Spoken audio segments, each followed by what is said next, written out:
Selamat pagi anak-anak ibu semua. Bagaimana keadaannya? Semoga kita dalam keadaan baik dan tetap mematuhi protokol kesehatan ya nak, supaya kita tidak tertular dan tidak menularkan virus corona. Oke. Nah, hari ini kita akan masuk bab 5, yaitu teks eksplanasi.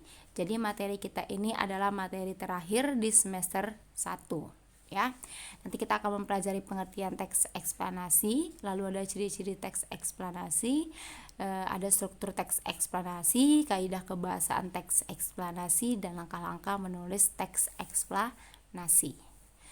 Nah, hari ini tujuan pembelajarannya adalah mengidentifikasi informasi dari teks eksplanasi berupa paparan kejadian suatu fenomena alam yang diperdengarkan atau dibaca dengan memperhatikan struktur, unsur kebahasaan, dan isi secara tertulis. Perhatikan ya, contohnya di sini adalah gunung meletus. Jadi gunung meletus ini adalah salah satu fenomena alam ya, di mana kejadian-kejadian tanpa campur tangan manusia. Jadi ada lagi contohnya tsunami, gempa bumi, banjir. Nah, itu merupakan salah satu contoh fenomena alam, yaitu kejadian-kejadian yang merupakan kejadian terjadi ya begitu saja, tidak ada campur tangan manusia ataupun tidak merupakan bagian dari pembuatan manusia gitu. Oke, nanti silahkan dibaca di rumah ya contoh-contohnya ya, teksnya ini silahkan kamu baca di rumah. Oke, setelah kamu baca di rumah ya, kamu akan lihat pengertian teks eksplanasi di sini. Teks eksplanasi adalah teks yang bertujuan memaparkan atau menjelaskan proses terjadinya suatu fenomena baik alam maupun sosial yang terjadi secara alamiah tanpa campur tangan manusia. Perbedaannya dengan teks prosedur adalah teks berprosedur berisi tujuan dan langkah-langkah untuk melaksanakan suatu kegiatan sehingga kegiatan tersebut akan berhasil. Jadi kalau teks prosedur itu manusia yang mengikuti tujuan dan langkah-langkahnya ini sehingga terjadi suatu kegiatan itu dan berhasil. Sedangkan kalau teks eksplanasi ini menjelaskan suatu proses ya, baik fenomena baik alam maupun fenomena sosial. Misalnya proses terjadinya pelangi, proses terjadinya gempa bumi, begitu ya. Itu merupakan bagian daripada teks eksplanasi.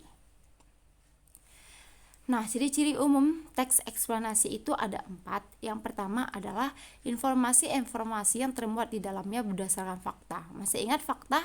Iya, peristiwa atau hal yang benar-benar terjadi atau kenyataan, tanpa ditambahi opini-opini yang belum jelas kebenarannya.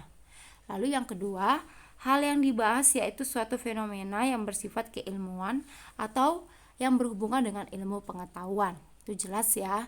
Jadi fenomena alam itu sudah ada di dalam ilmu pengetahuan alam itu ya. Lalu kalau ada fenomena sosial sudah masuk ke dalam ilmu pengetahuan sosial. Lalu yang ketiga, sifatnya informatif dan tidak berusaha untuk memengaruhi pembaca untuk percaya terhadap hal yang dibahas ya. Jadi ini sifatnya hanya berupa informasi, bukan mempengaruhi, bukan mengajak, bukan membujuk pembaca untuk melakukan apa yang disampaikan oleh penulis, bukan.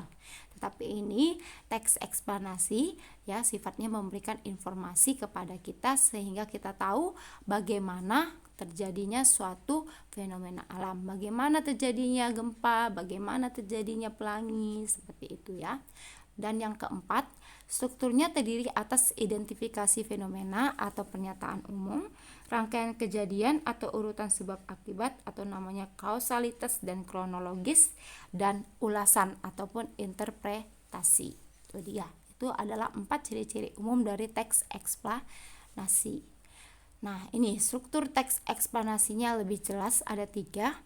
Yang pertama adalah pernyataan umum, yaitu bagian yang berisi pernyataan umum tentang suatu peristiwa atau kejadian yang akan dijelaskan proses terjadinya atau proses terbentuknya.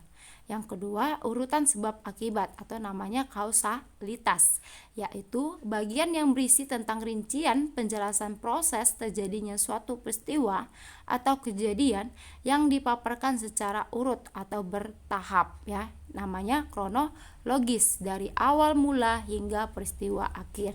Yang ketiga yaitu interpretasi ataupun simpulan, yaitu bagian yang berisi tentang kesimpulan atau pernyataan tentang topik peristiwa atau proses yang telah dijelaskan pada paragraf sebelumnya.